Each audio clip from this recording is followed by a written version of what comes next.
Hello! Ang topic natin ngayon ay ang Seven Sacraments, ang baptism.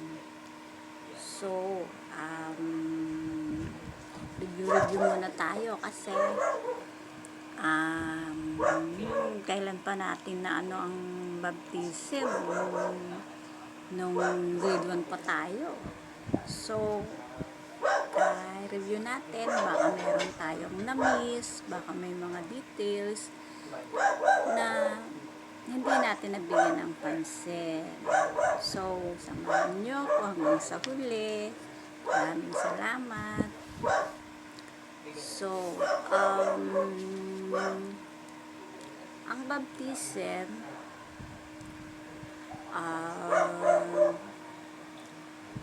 sa baptism, tayo ay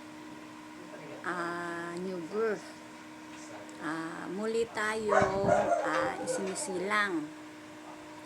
Tapos, tayo ay nagiging adopted children of God.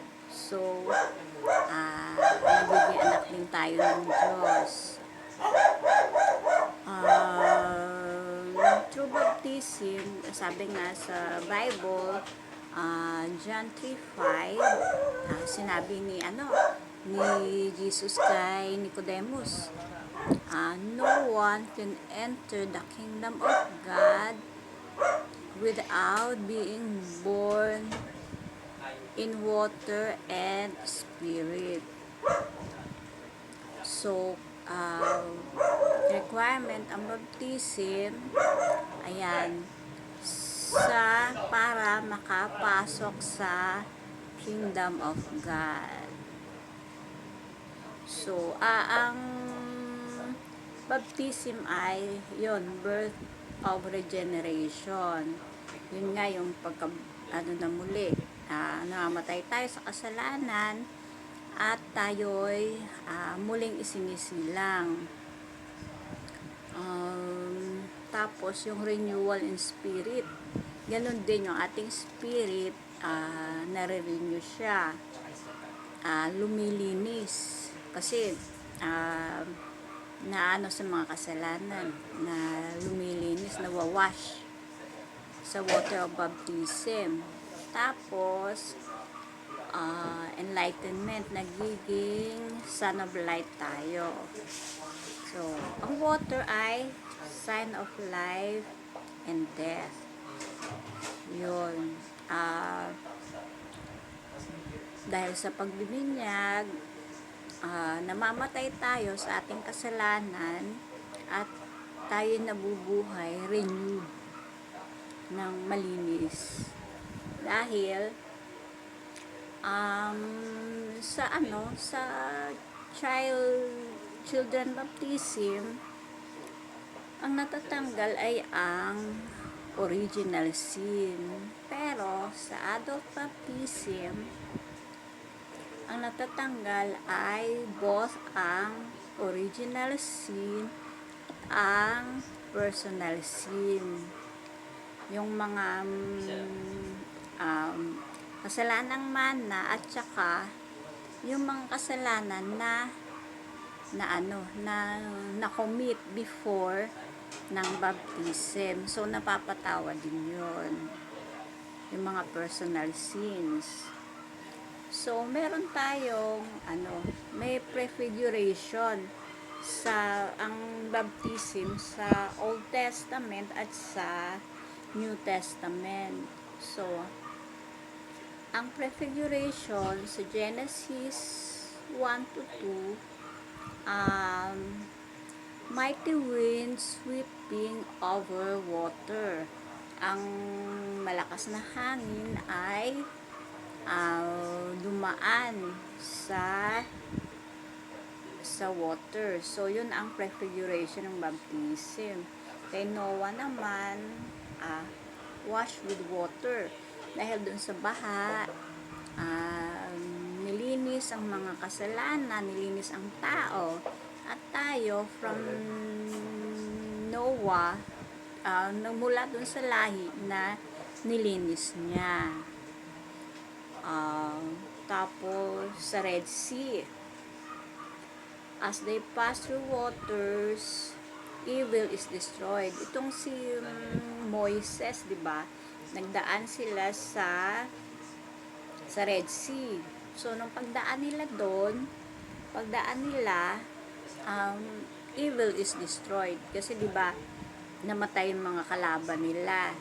Pagdaan nila doon sa sea, umanong nung nasa gitna na sila, malapit na sa dulo, umano ang hangin, umipang hangin, bumalik yung tubig. So, namatay ang mga kalaban. Tapos, ito naman sa Jordan River, na nung si Joshua ay malapit na sila sa Promised Land, nung dala-dala nila yung di ba, yung Ark of the Covenant. Tapos nung yung pari tumapak, hindi sila makatawid kasi ang lakas ng agos. So nung tumapak na yung pari na may dalang Ark of the Covenant, tumigil yung agos at nakatawid ang mga Israelites papunta sa Promised Land. Tapos, dito naman sa prefiguration sa New Testament, nung bininyaga naman ni John the Baptist si Jesus. So, tapos ang sabi ni Jesus, "Go forth and make disciples all nations, baptizing them in the name of the Father, the Son, the Holy Spirit." Ayun. Go and make disciples all nations. Baptize them. So, utos yun ni Jesus na ating Panginoong Jesucristo na pumunta sa mga all nations at magbaptize sa ngalan ng Ama, ng Anak, at ng Espiritu Santo. Tapos, doon naman sa Pentecost, doon naman ang naganap ang baptism ng Holy Spirit sa mga tao na naniniwala kay Jesus. Ayun. Ang baptism ay ginagawa sa pwedeng immersion, pwede namang purin yung binubuhusan. Invoking the name of the Father, the Son, and the Holy Spirit. Sino ang mga pwedeng bautismuhan? Iyon ay ang mga hindi pa nabibinyagan. Sino ang pwedeng magbaptize? Ang bishop, ang priest, at ang deacons. Yon. In case na emergency, emergency sa ospital, may nanganak. Tapos, alam nila na mamamatay na yung bata. So, kailangan na yung mabinyagan. So, yon, yung nurse or doctor or anyone, pwedeng binyagan, buhusan ng bata, invoking, di ba? Magpupur ng water, yung water ng malinis, yung flowing water, ganon. Tapos, invoking the name of the Father, the Son, and the Holy Spirit. I baptize you, tapos yung name, tapos in the name of the Father, and of the Son, and of the Holy Spirit. For the salvation ng bata. So, anyone pwedeng na mag-baptize.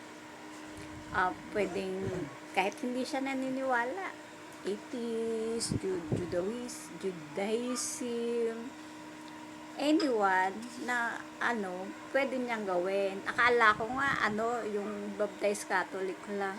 Hindi pala. Anyone pala pwede na mag-baptize.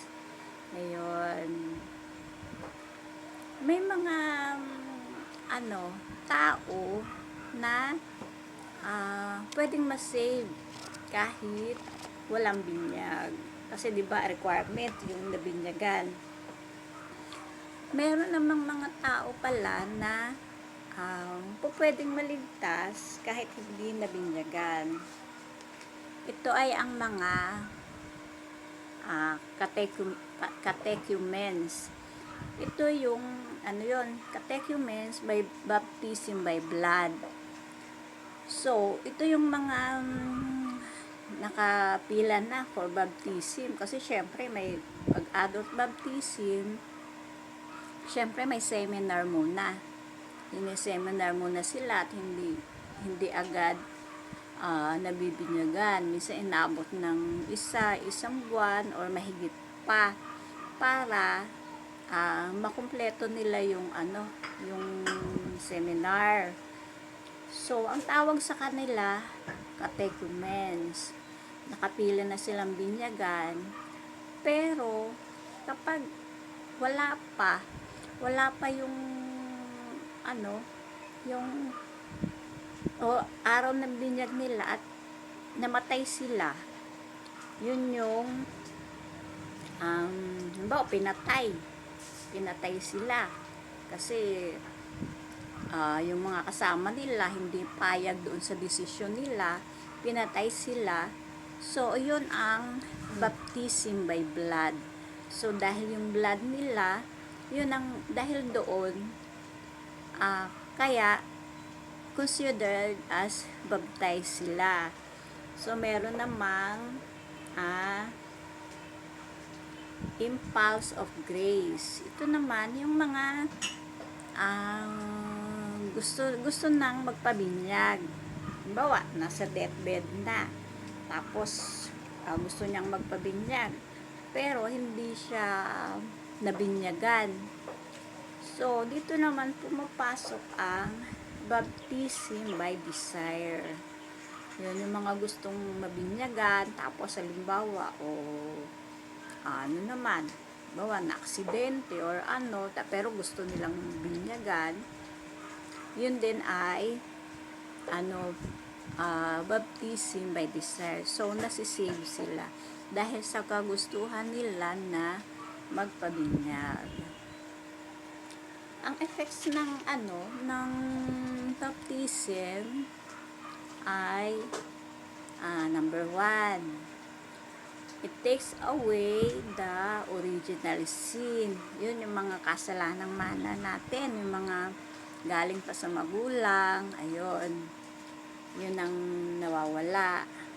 So, ang pangalawa naman ay nagkakaroon tayo ng sanctifying grace. So, once na nabaptize ka na, andyan na, nagkakaroon ka na ng sanctifying grace.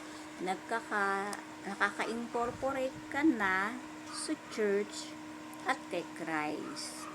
Nakaka-share ka na rin ng priesthood. Diba? Si Christ, King, Prophet, and Priest. So, makaka-share ka na sa kanyang kingship, prophet, pagiging prophet at king, prophet at priest. Yun, priesthood. Nakaka-share ka na.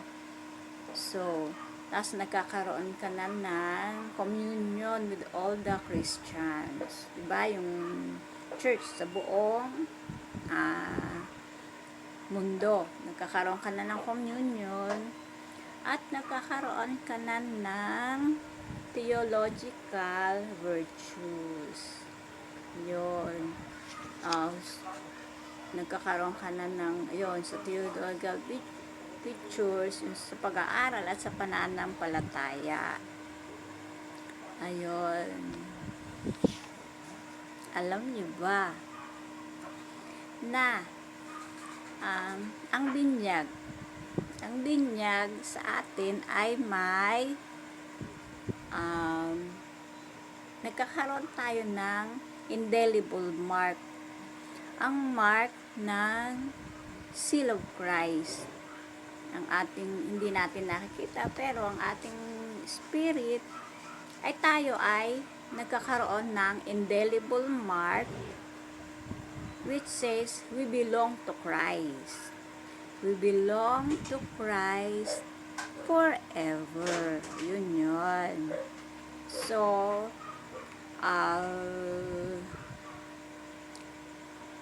doon, di ba, you belong to Christ na. Tapos, yun,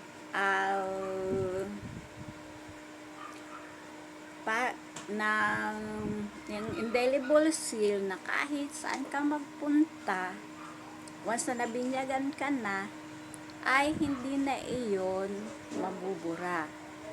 Kahit na, halimbawa, lumipat ka ng ibang sekta, or nag-born again ka, or ibang Christian, ibang religion, yung mark mo as, yung binyag mo as Catholic ay nananatili. Kaso, ang paglipat ng ibang sekta ay pagtalikod sa Panginoon. So, ang pagtalikod na iyon ang tinatawag na apostasy. At ang apostasy ay isang mabigat na kasalanan. So,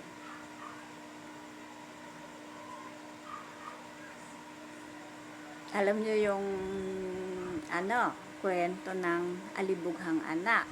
So, di ba? Kinuha niya yung share niya. So, parang tayo, nakuha mo na yung share mo. So, nagpunta ka na ng ibang lugar. Nagpakasasa na siya sa kayamanan niya. So, ganon. Tapos, nung naubos na yung kayamanan niya, bumalik siya sa ama. Kasi, di ba wala na siyang makain. So, hindi naman niya talagang balak bumalik bilang anak. Gusto niya lang bumalik dahil wala na siyang makain. Dahil, ang sabi niya, ang mga sa bahay, mga katulong namin sa bahay ay kumakain ng maayos. So, babalik na lang siya para lang may makain. Pero, malayo pa siya, ay natanaw na siya ng ama. Ibig sabihin, ay, ang ama ay naghihintay sa pagbabalik ng kanyang anak. So, sa pagbabalik, pinaramtan niya uli, di ba? Pinaramtan niya ng malinis na damit, ng maaadamit bilang damit ng anak, maharlikang damit, tapos, di ba, yung mga singsing, kasi anak siya, di ba? Mga singsing, pagbabalik niya, ay, tinanggap siya ng ama. So, ganun din tayo, kahit na magkasala tayo, bawa yung apostasy, isang kumpisal, ikukumpisal mo lang ang iyong pagtalikod, at saka syempre yung mga kaakibot ng mga kasalanan na nagawa mo din, syempre ikukumpisal mo lahat, tapos tatanggapin ka na ng ama at maibabalik mo na ang iyong sanctifying grace. Yun. So,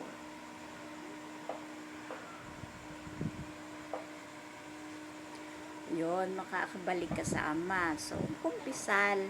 So, ganun lang kasi ang mark ng binyag sa ating soul ay nananatili siya. So, hindi na kailangan binyagan uli para bumalik. So, kumpisal. So, yon. Tapos, ito na. Sa pagpapangalan, Christian name. Sa pagpapangalan ng ng anak, kaya pala ipinapangalan sa mga saint, halimbawa, feast ni Saint Jude, ganon. Feast ni yung sa August, di ba? Yung mga pangalan August, di ba? Yun pala ay para maging model at intercessor ng God. Yun. Yun ang importance ng Christian name. Kaya kayo, yung mga anak nyo, yung papangalalan ng kung ano-ano. Yung pala yun, para pala tayo, di ba yung Pope, pag naano siya, na pili bilang Pope, nagpapangalanan siya ng saint, pipili siya ng pangalan para maging para maging guide niya, intercessor niya. Ganon din pala tayo, na yung pangalan ng saint na mapipili mo, yung din pala ang magiging guide natin, magiging model at magiging intercessor with God. Yun pala yun. So, ito naman tayo sa celebration of baptism. Diba, ang celebration naman, diba, entrance, tapos, imamark ng sign of the cross, tapos, proclamation of scripture, may babasahin, tapos, anointing of oil of catechumen, tapos, blessing of water, renunciation of sin, diba, yung I renounce Satan, tapos yung profession of faith, then I believe in God the Father Almighty, yun. Tapos yung proper yung rite of baptism, tapos lalagyan na ng chrism oil, tapos yung baptismal garment na, diba, yung puti na sinusuot pag sa baptism. Tapos magsisindi na ng candle, at ang huli, ang blessing ng parents. So, dito tayo sa, balikan natin ang sanctifying grace. Sanctifying grace for baptism. Ang sanctifying grace ay, diba, nabinyagan ka na, yun na, tapos na, nakabinyag na, tapos may sanctifying grace ka na. Ang sanctifying grace ay yun, the grace of sanctification, diba? Enable them to believe in God, to hope and love Him through theological virtues. So, doon sa theological virtues, na i-enable na-unlock na maka-understand na tayo ng meron na tayong faith, hope, and love. Ayun. Giving the power to live and act under the prompting of the Holy Spirit. So, meron ng power, ini-empower na tayo ng Holy Spirit ng allowing them to grow in goodness through moral virtues. So, now baptize ka na rin ng Holy Spirit, diba? So, we grow in goodness through moral virtues. So, alam mo na rin yung, di ba, yung sinasabi kong proper disposition of morality. Alam mo na, di ba? Mag-aaka na doon. Hindi yung porke alam mo, alam mo lang. Siyempre, magre-response ka doon. Alam mong mali, hindi mo gagawin. Di ba? Yun. Tapos, thus, the whole of the Christian supernatural life roots in baptism. So, lahat ng whole of Christian supernatural life, di ba? Yung mga supernatural life ay nagro-root lahat sa baptism kasi maraming supernatural life doon, di ba? Alam niyo na 'yon. Di ba? Yung na nag-ugat sa baptism. Bawa mag-pray ka. Nasasagot agad. Di ba? Kung anong pangangailangan mo sa araw-araw pagkagising ng umaga. So, yun ang ating supernatural life. Di ba? Ipanalangin ka, binibigay, kahit hindi ka manalangin, naandyan pa rin, di ba?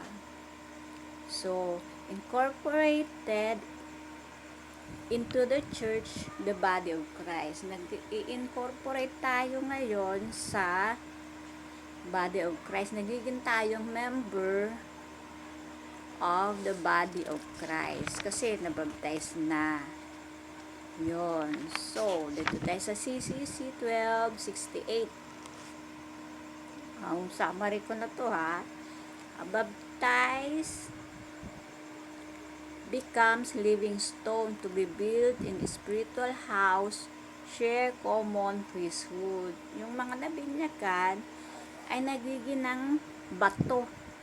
Bato na sa spiritual, pagtayo na siya ng spiritual home, share common priesthood. Kasi nasishare na natin yung pagiging priest na ating Panginoong Hesukristo. 1269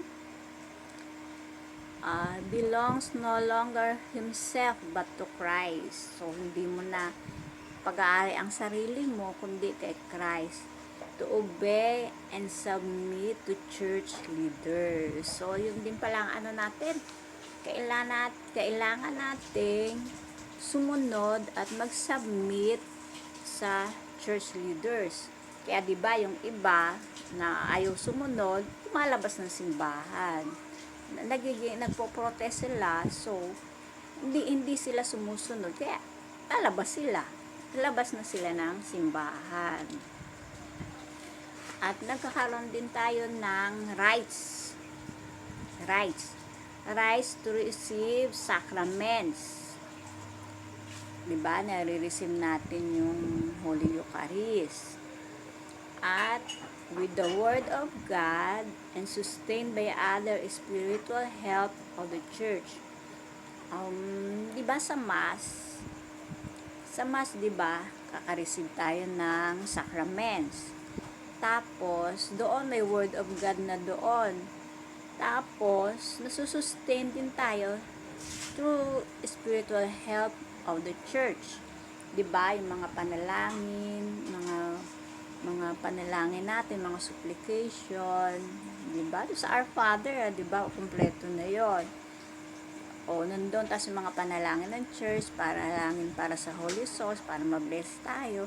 Nandoon lahat sa Holy Mass. So, nagkakaroon tayo ng rights. Kung nabinyagan tayo, nagkakaroon tayo ng rights to receive the sacraments na umattend sa Holy Mass at mag-receive ng Holy Eucharist. Yun. CCC 1270, reborn as sons of God. God na tayo, di ba? Reborn as sons of God na tayo. So, nawawala yung ating mga kasalanan, adopted children na tayo ni God. At CCC 1271, Communion of Christians. Yun nga, nagko-communion na tayo sa ibang mga Christians all over the world. At yung CCC 1272, indelible spiritual mark. So, meron na tayong marka ng ating Panginoong Hesukristo, marka na sa ating soul. Ayon, na hindi mabubura kahit saan ka magpunta. Ayun. Nagkakaroon na tayo ng CCC 1273, baptismal seal. So, may seal ka na. Ayun nga, yung marka na hindi mabubura. To serve God and express baptismal priesthood. Yun nga yung ating baptismal priesthood na tayo rin ay pwede na rin ma-share, diba, sa pag sa atin ng Holy Spirit, pag iano na tayo sa ng theological virtues. Kung natuto na tayo, mag-share na tayo sa ating buhay. Kahit hindi ka nga magsalita di ba? Mabuhay ka lang ng tama, ng ayon, makikita ka ng iba at magiging modelo ka at gagayahin ka kahit hindi ka na magsalita. So, i-model mo na ang sarili mo sa iba. Yun, 1274. The Holy Spirit mark us with seal of the Lord for the day of redemption. May seal na tayo. Yung seal natin ay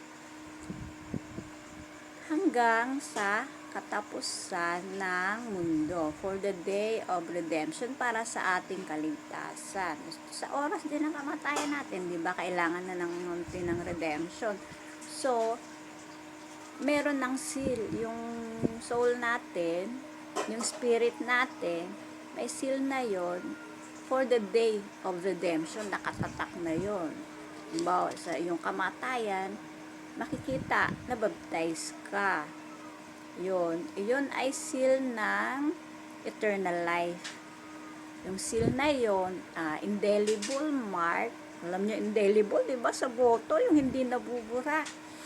Yon, indelible mark, seal for the day of redemption, save for the day of redemption, tapos seal ng eternal life. Tapos, kung sino, ito keep seal until the end to remain faithful. Yon, kailangan remain faithful. Yun. Keep seal until the end to remain faithful. Na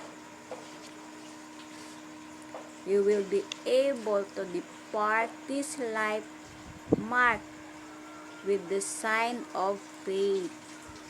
Na sa bandang dulo ay makakaalis ka sa buhay na ito marked with the sign of faith. Yon. Expectation of the blessed vision of God and hope of resurrection. Diba? So, kung sino ang magiging mananatili na faithful, mananatili sa pananampalataya sa God, ay makakaalis sa buhay na ito marked with the sign of faith at expectation of the blessed vision of God. Makikita natin si God and hope of resurrection, na sa huling araw na tayo ay muling bubuhayin. Ayun. So, Ganda, di ba?